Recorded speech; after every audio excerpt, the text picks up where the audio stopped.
with the propeller knob, you're moving this. In fact, let me go do that. You see that move?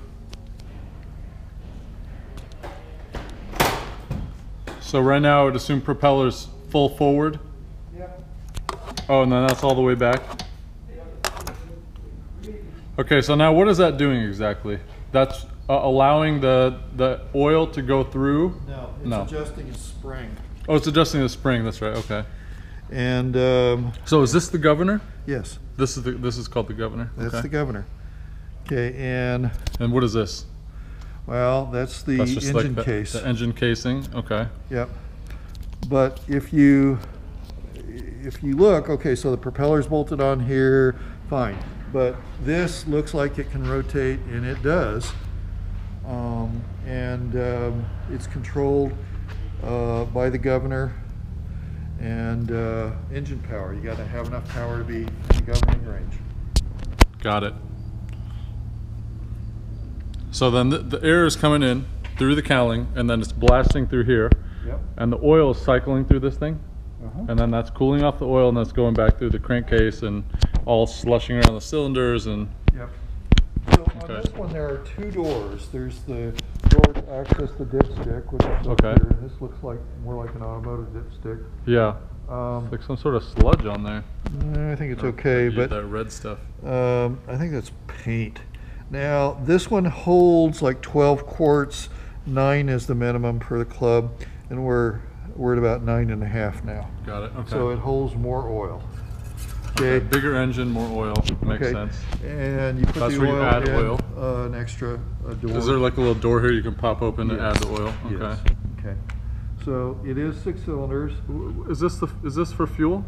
Primer. Oh, this is for primer. Oh, okay. Okay. Alternator back here. Brand new alternator. Yeah, so alternator back here, there's no way on your normal pre-flight that you're going to inspect that belt. Yeah. That's like once a month. Okay, you know what that is. Yeah. Drain the fuel. You can sort of see, it looks like 172, and you can sort of see structurally how this is tied in. Yep. This is the firewall, Yep. okay, this piece of aluminum. So, and the reason it's called firewall is that if you do have a fire in the engine compartment, It's you not gonna get have through. something between you and the fire. Yeah. And so, This is for starting, external. yes, you ask about that, and this is the Cessna style connector. I'll show you over here what we have. What is this? That Some sort of like. I think this one does have a separate vacuum pump, an auxiliary vacuum pump. That's what Oh, it is. vacuum pump maybe. Yeah, now it has an engine-driven vacuum pump, which is the normal one, but there's a switch for secondary. And then this is the exhaust manifold down here. The exhaust manifold. Okay. And of course, there's a carburetor underneath. Carburetor is not on top. Carburetor is on the bottom. Is this the carburetor right here? No. That's the intake manifold? Here's the intake. Carburetor's here. Oh, I don't see it on this side. Oh, that's the carburetor. Okay. Yep. Interesting. So that actually, so this is a normally aspirated 182. Yeah, as is the This is Mooney. not. Yeah. So This there's is no not the turbo. there's no fuel injection. This is not fuel injected. But the Mooney is fuel injected? No. Yes. So how? Wait, normally aspirated. I thought it's either normally aspirated or fuel injected. Nope. You can have both. Yes. The Mooney is normally aspirated and fuel injected. It is not turbocharged. Got as it. opposed to normally aspirated, where you suck in air. There's no pump, the turbocharger, to pump the air. Yeah, the turbocharger is what's forcing the air into the intake manifold, right? Yes. Okay. It's And normally compressing the air. aspirated just refers to it has a It's- carburetor. Doesn't have to have a carburetor. Might have a fuel injection system. Oh, okay. Okay. This one just has a carburetor. So this plane is susceptible to carb heat then, or carb ice. It is. Have you ever had carb ice in this thing? Not in this one. Okay. I have had carb ice. Yeah. Let me show you the. Alternator controller. We got 2 pitot tubes. Yeah, we'll talk about that. That's not from the factory, but yeah. I don't see it. We had a battery booster pack. You're not talking about the trickle charger, right? No, I'm talking about something with a couple of car batteries. And Oh, it's just like for jump starting it if the battery's dead? yeah. And that Oh, I see.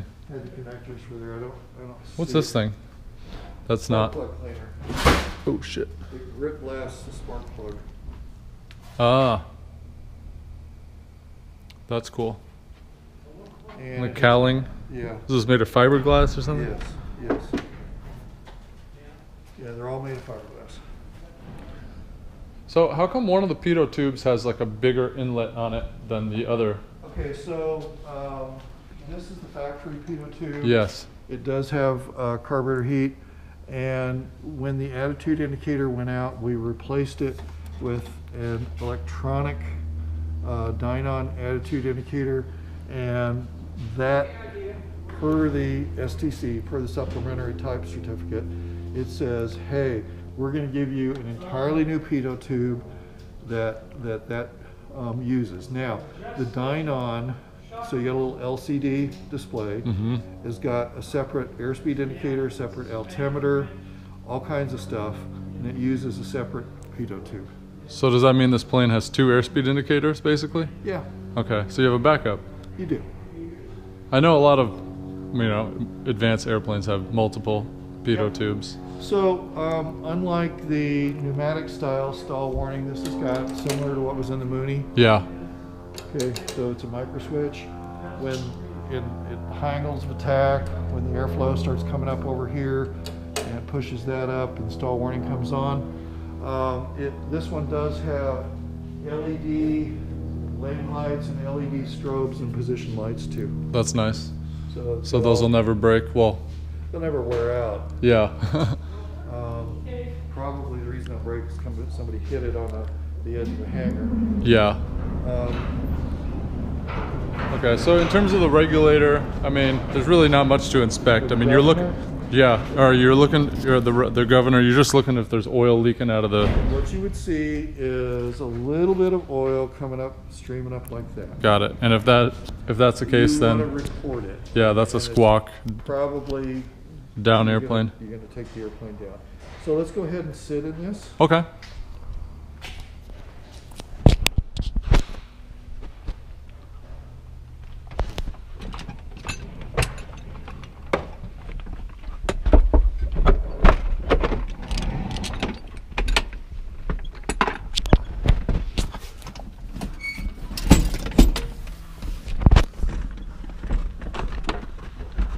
Wow, the amount of space in this plane compared to The Mooney, yeah, it's different. Okay, but it does kind of have that Cessna look to it, doesn't it?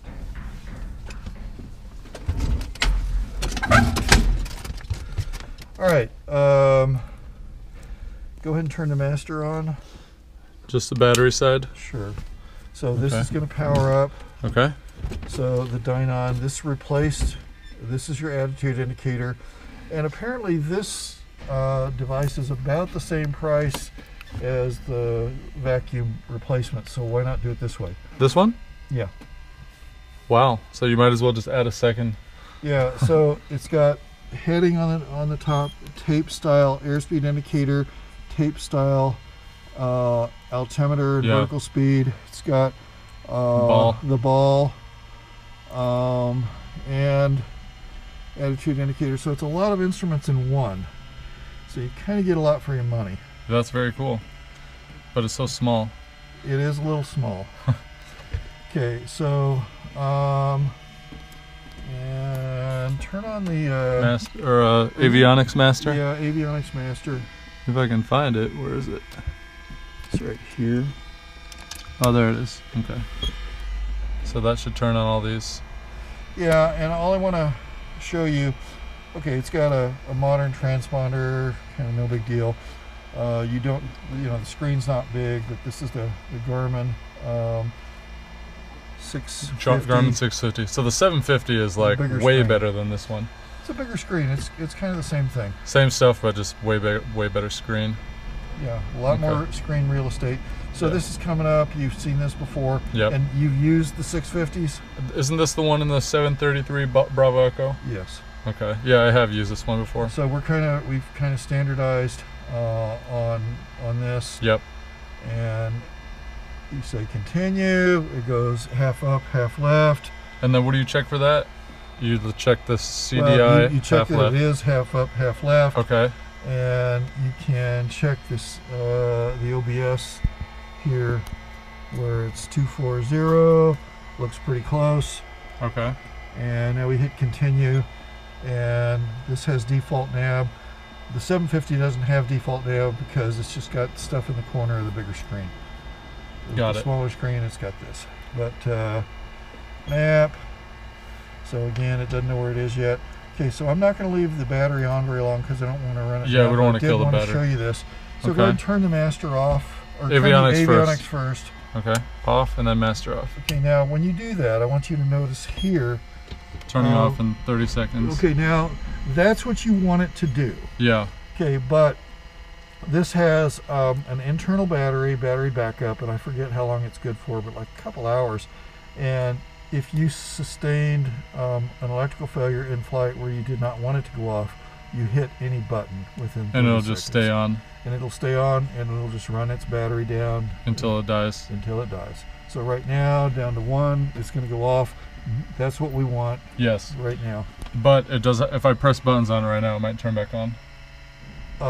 Right now it won't because it's already gone on, but for that 30-second period, You have a chance to keep it on. you have a chance to keep it on. Got it. Okay, so And electrical failure would be alternator died and battery died, both.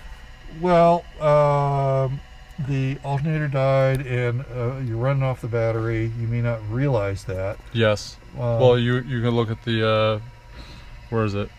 it's over The here. ammeter. Oh, there it is. Okay, it's here, and but if you're at night, you're busy flying the plane, you may not realize it. Got Okay, it. so kind of standard layout with Sacred 6. The attitude indicator has been replaced with the Dynon. You do have 2 nav comms. The number one, the top one, this is a GPS nav comm, so it has conventional VOR navigation, okay, and communication in GPS. Got it. Okay, there are 2 different things that can drive this. That can be VOR or localizer. They call that VLOC, or GPS. And it has a touch screen to toggle between. So the this 2. connects to this. Yep. Okay, this is old technology, 1980s. We haven't replaced that yet, and this drives this. Got it. Okay. Okay, so you just put in like a VOR frequency and then you can navigate to Well, that VOR over here with it's the- with comm. So again, you may want to listen to 2 at once. this. Oh, that's right. Okay, and over here it's the nav. Got it. So this side is going to this. And This is going to the audio panel. This is an old style audio panel where what you're transmitting on is here with the rotating knob, and what you're listening to is with the buttons. We'll go over that. got it. And then this transponder here. Yep, finally got a modern transponder, so that works. Okay. Okay, we do have an Autopilot, an old Cessna Autopilot. I think it works, and the way you turn that on is you select the mode. Okay, heading select. You put the heading bug where you want, and you would turn it to on, and it should fly that heading. Got it. So it follows the bug. It would follow the bug. Does There it, are what about different- altitude? It does not. This is a single axis Autopilot. Does not have altitude hold. Okay. Well, heading is probably better than altitude. hold. That's the first thing that you want. Yeah. Okay, you can trim it. Now, so let's look at some of the other switches here. Okay. Panel lights. Okay, the panel lights are here.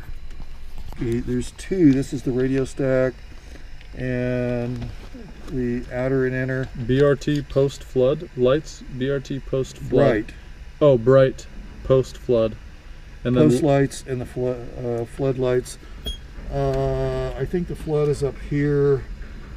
Just try them at night, and things get brighter.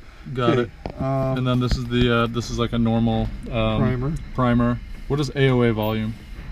Angle of attack. So what this one has, in addition to the stall warning, it has a separate system which is designed to warn you in advance about stalls. It's based on an angle of attack sensor, and it will go boop boop boop boop boop boop boop boop boop boop boop boop boop. Oh wow! And the frequency you can adjust that audio, here. well, that's the volume. The frequency is kind of set, but when it starts complaining to you faster, you're closer to stall. Then if you're doing stall practice, then in addition to that, the stall warning will come on a little bit later. So where is the angle of attack sensor? You know, I'm not sure on this one. To tell you the I truth. always thought it was kind of like a little flap on the side of the fuselage or something. That's the way it's done on airliners. I've seen it done in simpler methods on some experimental aircraft, and this is a type certificated aircraft. I don't know. I'm sure that it was all installed properly with the supplementary type certificate, but I don't know exactly how it works and where it is. And what year is this airplane? Is this like a 70s version? 80s? 78? 78. 77, okay. 78. And what model? I know there's like 182Q, I believe. Q. And what is the what does that mean?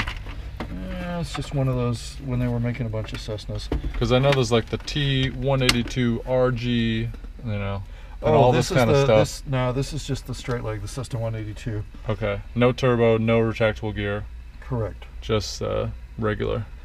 Okay, so again, kind of going through stuff, you can see that, wow, that's heavier. It's way heavier.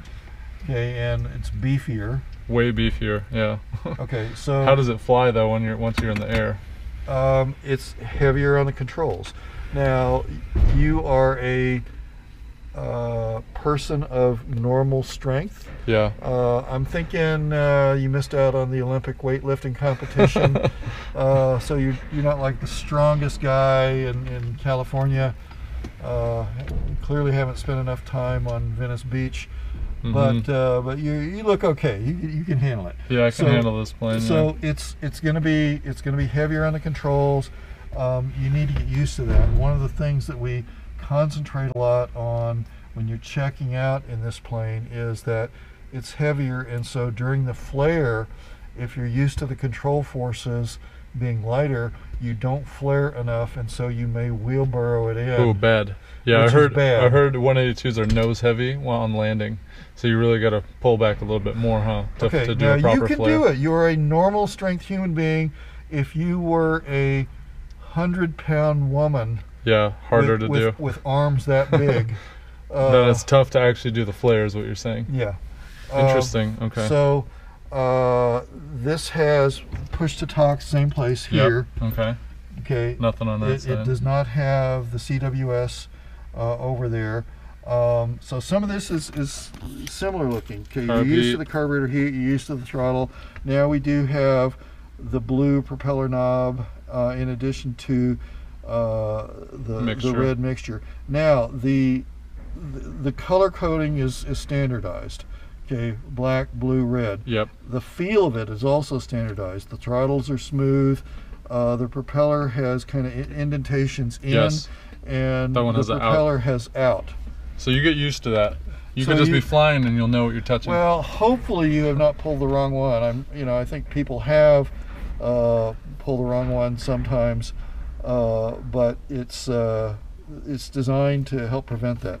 Now on the flaps, kind of the standard deal, you got 10, 20, and 40 degrees of flaps. This one goes to 40, really? Yeah, and you're going to find that to be useful. Okay, now here you see it says 140. That's the speed, the maximum speed for the first notch of flaps. And 95 and then for the 95, last. if you look at the white arc, the white arc is at 95. Got it, that makes sense. But you can get the first notch of flaps out very fast, 140. Okay, and that's very helpful for getting slowed down. Yeah, well, it's not deflecting that much, so I guess you can, even on probably a Cessna. That's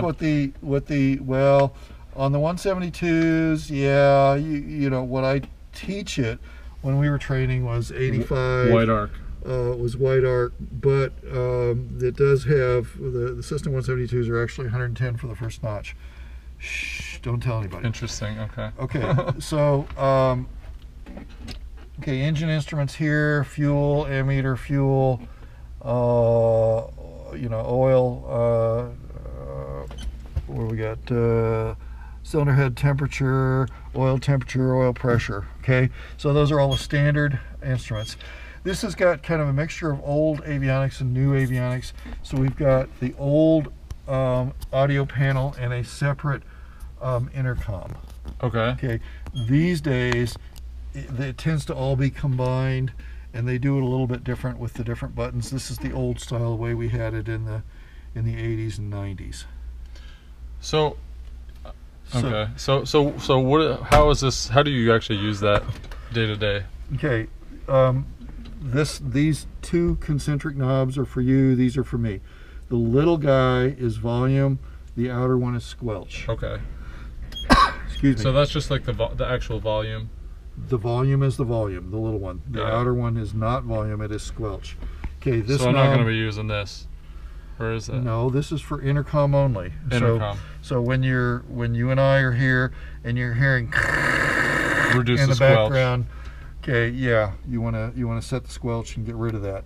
Okay, now when you're trying to listen to the radio, on this guy, to break squelch you pull out. To break the squelch you pull and it on out. this one you push in. Interesting. Okay. Okay, so this is okay. So all is in the middle, crew is on top, and so You would if just you've usually got, leave it on all. well, but Unless if you you've don't got, want them to hear you. if you've got some kids in the back that are yakking and you wanna just shut them up so you can't hear them. Then you can turn it to crew only. Yes, or you can turn it to pilot only. Oh, very cool. Okay. All right.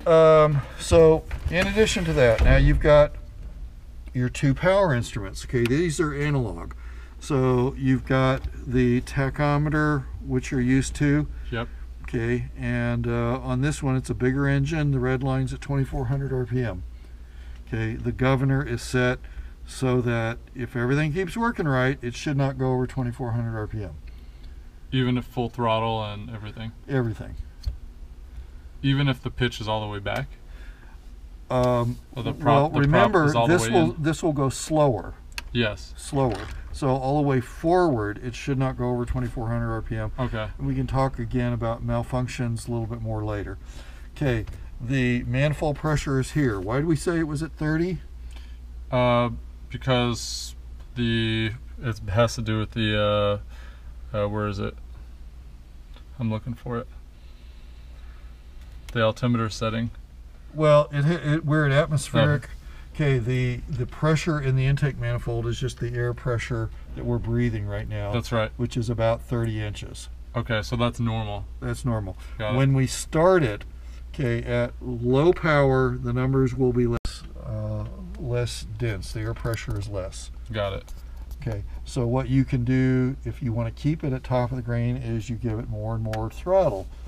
Okay, as you climb. Eventually, you're going to run out of throttle, and as you're at 10 or 12,000 feet, you're not going to be able to maintain top of the grain because it's a normally aspirated engine. So even if throttle's all the way in, it's not going to...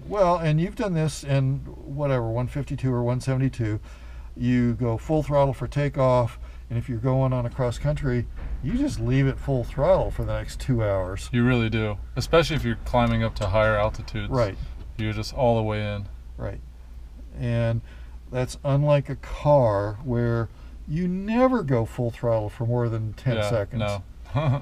All right, so in the Cessna, the fuel is above you. It's a carbureted engine. The carburetor's down low. That's right. So the hydrostatic head is used instead of a fuel pump. Okay, there is no fuel pump. Don't need it. There is no boost pump because gravity is very reliable. Unless you fly upside down, which So you're not going to do. we are. This is not rated for inverted flight, and for instance on like some of the Cetabrias and stuff where it is rated for inverted flight, you've got a fuel pump and you got a header tank down in front of your knees. There would actually be like a 2-gallon gas tank down here. Oh, really? Yeah. Interesting. Okay. Okay, so we've kind of gone through some of this. Bigger trim wheel, but it's still just a manual trim wheel, much like the 172. Okay, we do have rudder trim here. We have fuel selector. You're familiar with that. And we have cowl flaps here, where they've removed the cowling, so I'm not going to move this stuff. Yeah, don't but do it. there are, you push this over because there are... And then you can go down. And then you can go down. So up is closed, down is open. Or I'm sorry, up is open, down is closed. Got it. Got that backwards. Okay. Okay. This one, like the kind of going across again, we got some electrical switches. You're familiar with the nav, beacon, etc., etc. Yep. Pitot heat is over here. That's for flying through clouds and ice and cold weather. And there's just an electrical heater. Only one of your pitot tubes is heated, the original one. Okay. Parking brake. Parking brake, I would push the brakes and then pull that. And then you pull this out and turn it, and it locks. Got to take the brake off, you do that. Got it. Okay, so carb temp, suction, let's see, auxiliary instrument air. So the auxiliary instrument air is what we were talking about. You said, "What's this?" And I said, "Oh, it's a pump." And so this one has been retrofitted with that, which should. It's an electric pump. Okay. So if my gyro breaks, I would just turn that on. If your gyro breaks, it's not going to help you. But if the engine-driven vacuum pump, suction pump, or vacuum pump breaks, then that's a backup pump. Okay. Okay. Okay, that makes sense. So that's what that is. Okay. Cool. Yeah, this looks like a lot more simple than flying the Mooney. But oh yeah, it definitely is. But you know, there's no retractable gear. Don't have to worry about that. Yeah. It is more complicated than the 172s. You do have the cowl flaps. You've got the controllable pitch propeller. That's right.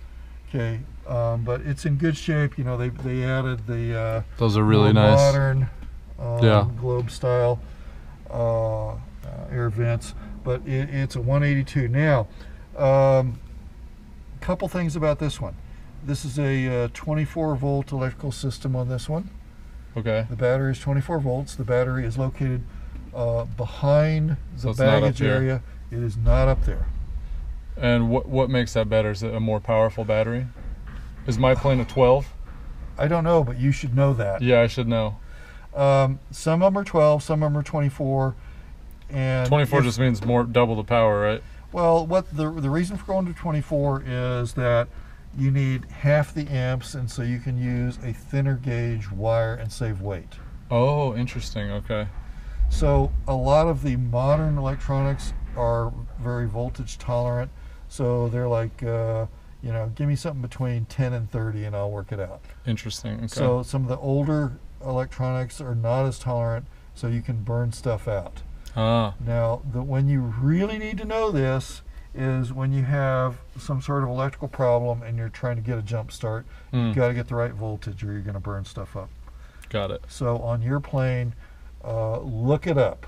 Go figure it out. Yeah. This one is a 24 volt, has a 24 volt battery, and they call it 28 volts because the alternator always puts out a little higher voltage. Extra. So it's constantly charging the battery. So it's constantly charging the battery.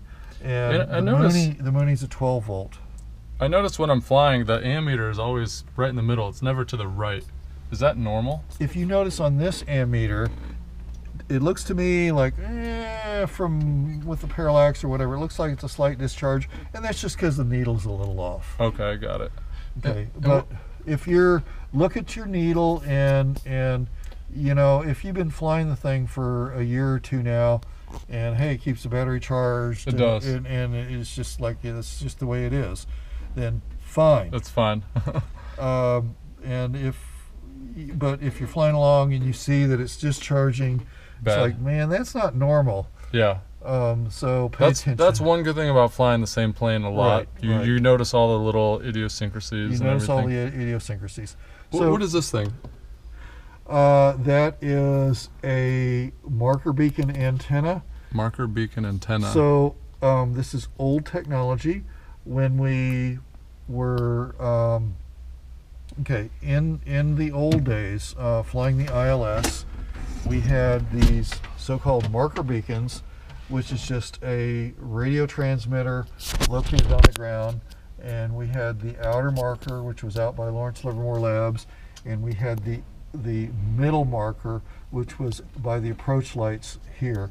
And what you would do is you'd be flying the ILS, flying the needles, and you'd be coming in, and you'd fly over one of these marker beacons, and based on the signal strength, if you look here, okay, so you see how it says like OMI.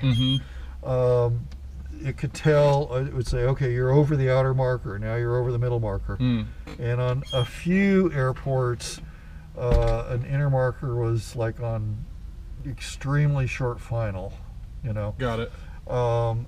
We never had that at Livermore. Now, these things were troublesome and maintenance heavy, and so the FAA wanted to save money and get rid of them.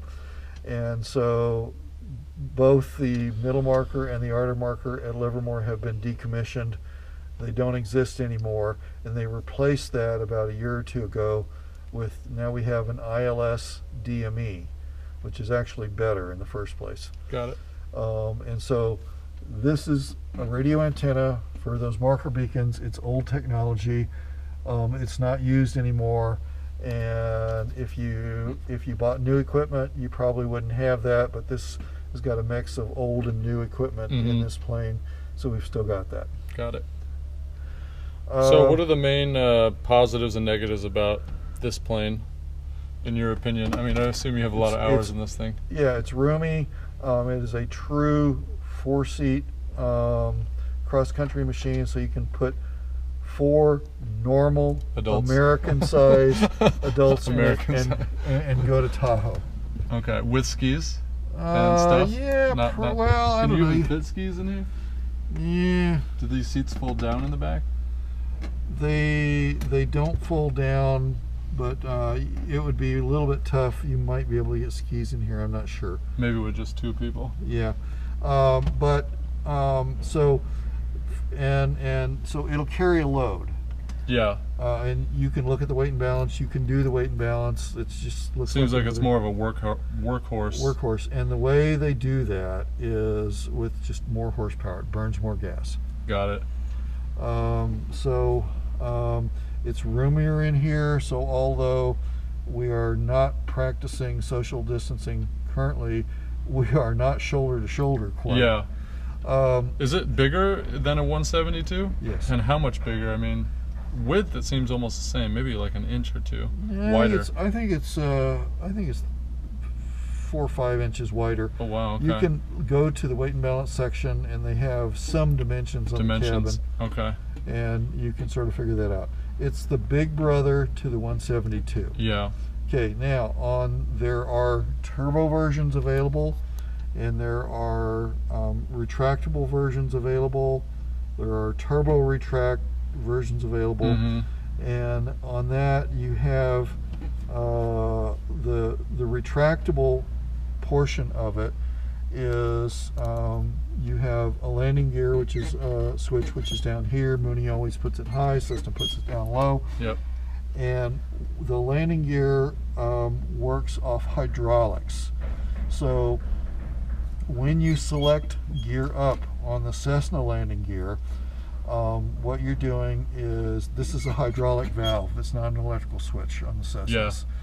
And it's directing fluid flow to portions of the actuators, so it's going to retract the gear, and the actual pumping is done by an electrically driven pump. Interesting. Okay. So it does require electricity, and it requires a lot. It's like 30 amps. Oh wow, okay. So the problem with that system is that, well, okay, a couple things can happen. The motor can quit working, and if that happens, what you have down here is a hand pump.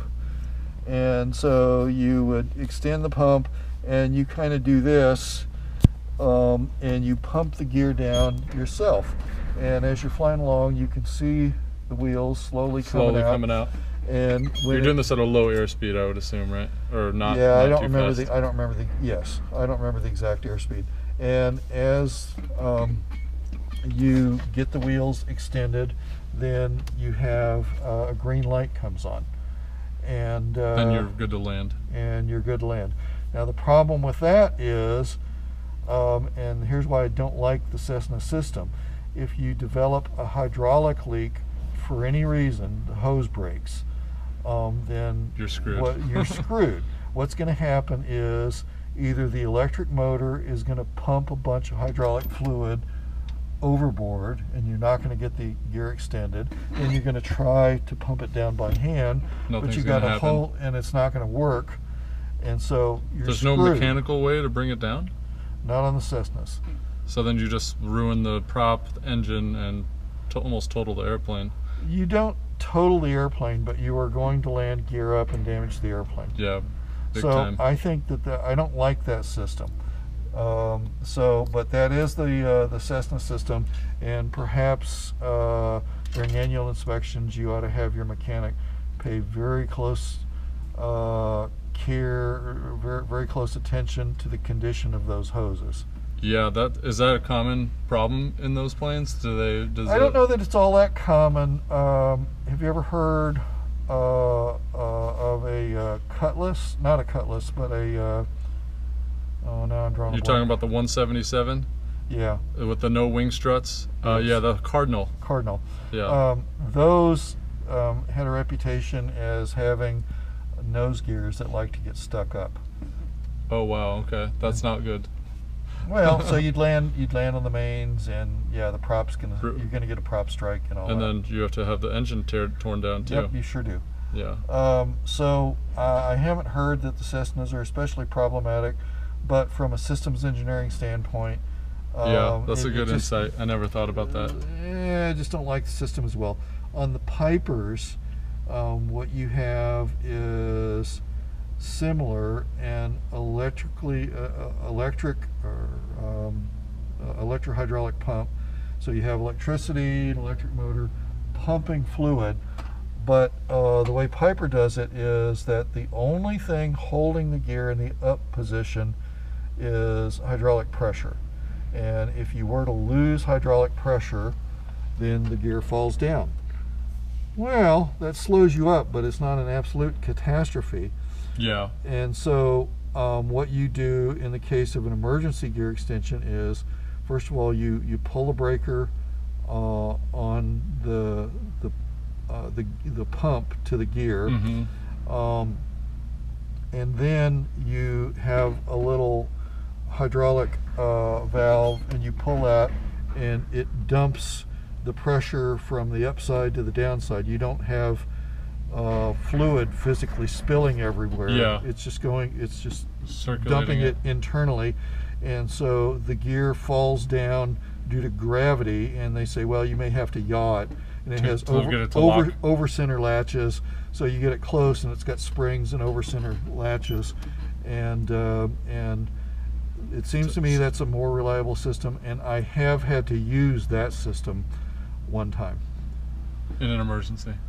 The gear did not come down. Wow, so you basically yaw one way and yaw the other way to get each one to lock into place. Yeah, and the other thing on the Pipers is it gives you 3 separate green lights for each individual gear. Okay. Cessna tries to cheap out, and they only have one green light. So Yeah. you're like, I don't know, okay, I can't. Well, we have had a Cessna where we could not get a green light, and it was at night, and we were flying out of what is now San Jose International.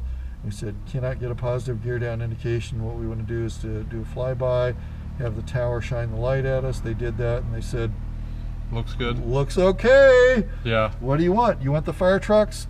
And we probably should have said yes, but we said, no, we think it's okay.